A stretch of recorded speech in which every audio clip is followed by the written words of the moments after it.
Rise and shine, sawadee ka, and welcome to Thailand News Update. In today's news, test and go quarantine and Sandbox updates, death toll from Typhoon Rai now up 400, and Bangkok vaccination centers closed during New Year's holiday. All that and more coming up.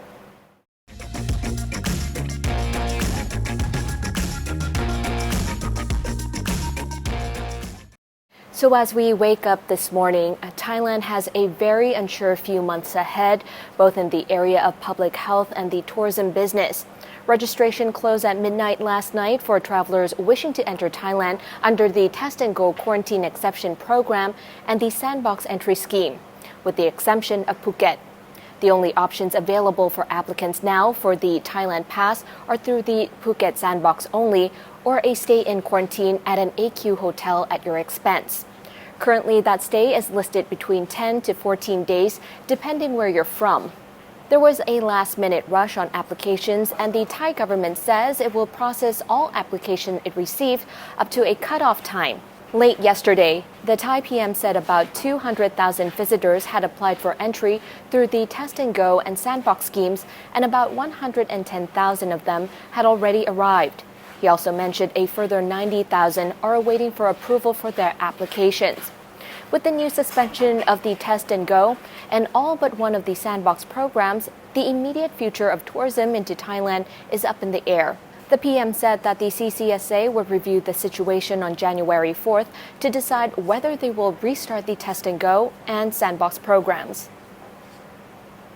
Meanwhile, Southeast Asia has so far been relatively unscathed by the new Omicron variant, although that is sure to change in the next few weeks. Vietnam has been faring the worst with 16,325 cases reported in the past 24 hours, followed by Malaysia and Thailand with 3,140 and 2,426, respectively. Super Typhoon Rai's official death toll has risen to over 400. The storm, officially known as Odette, ripped through the Philippines, damaging homes, hospitals, and schools. The Philippine Red Cross called the storm's destruction in the coastal areas complete carnage and says survivors are now in critical need of drinking water and food.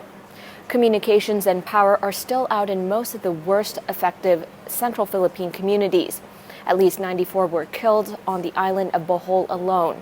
Another 56 people have been reported as missing, and more than 500 have been injured since the typhoon made landfall in the Philippines last Thursday. More than 380,000 people left their homes and beachside resorts.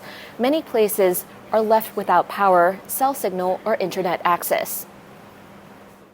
Now, during the next few weeks, we're going to be showing you a little bit about 5-Star Marine and where they're heading out to at the moment. Even though we've still got a little bit of the wet season left, they've got the Captain's Choice, which is an opportunity for you to guarantee that you'll be able to go to a great island on any day, no matter what the weather is like. But the good news is that the wet season is basically on the wane and we've got some good weather ahead. So we're going to be taking you to some really amazing islands within just an hour of Phuket, some of them only 20 minutes away. Some beaches that you've probably never been to and they've never looked better. So we look forward to taking you on some trips with 5-Star Marine over the next few weeks.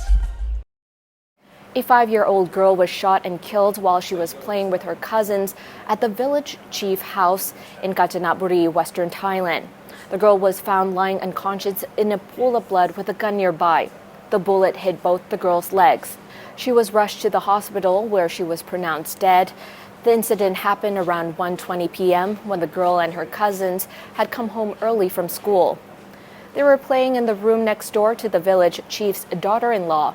She told police she heard a gunshot and ran into the room where she found a shotgun next to the girl who was sprawled against the wall, her legs dripping in blood. The gun was the property of the village security force.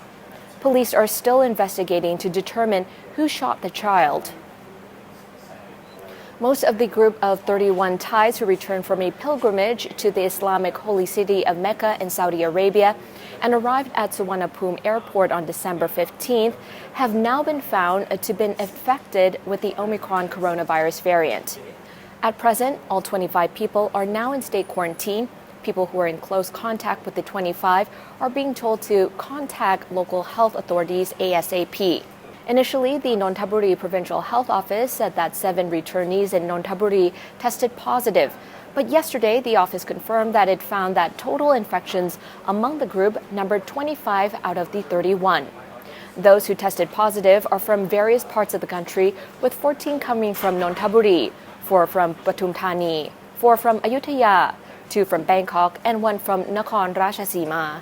Meanwhile, in the northern province of Chiang Rai, a 36-year-old British man has tested positive after arriving in Bangkok.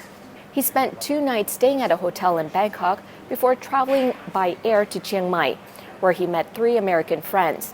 The friends and the driver that took them to Chiang Rai are being sought by health officials.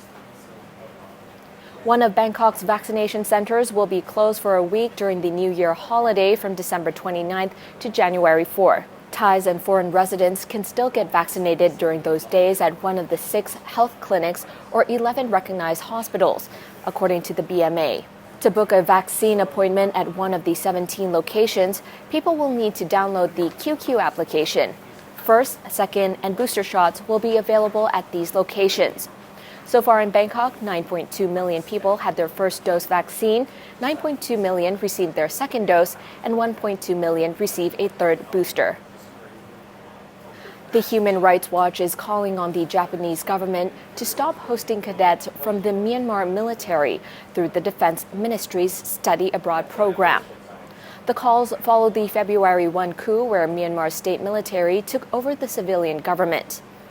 The National Defense Academy of Japan is reportedly hosting 8 Burmese military cadets for its program with training in combat and arms. The Asia Program Officer at Human Rights Watch, Tepe Kasai, said it's quote-unquote mind-boggling that Japan is providing military training to cadets from Myanmar following the coup. The Japanese government, along with most other regional governments, have condemned the February Burmese coup. And that wraps up the morning news for today. Don't forget to subscribe to the channel to keep up to date with all the latest news around Thailand and the region. Also visit our website at thetiger.com for more news throughout the day. I'm Natty from the Tiger. Sawadee ka. Tim was sad. He had time on his hands but didn't know where to find the news. But then he remembered. The Tiger app. All your Thai news and Tiger videos in one place. Just a single click takes you to a one-stop connection to all the news and information in Thailand. Now Tim is happy. Available free on Apple and Android, hologram not included.